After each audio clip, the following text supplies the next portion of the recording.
तुम्हाला जे हवंय ना ती मी ती 24 तास. काय काय पॉलिटिका काय म्हणलं ते? अरे तू खूप बोलते. तुला खरं सांगू का, इथल्या एनर्जीमुळे समाज तुझ्यासारखं होतो बघ. अगदी मावा. जगात कितीही दुःख असू दे, चेहऱ्यात फक्त आणि फक्त आनंद.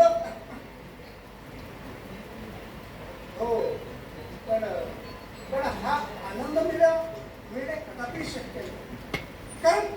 कारण मुळात भक्ती वगैरे यात मला रस नाही ना. आणि त्यातही मी त्याला ते कामानिमित्त संशोधनासाठी हा कदाचित भक्त म्हणून आलो असतो तर मलाही पावला असता. तुझ्यासारखं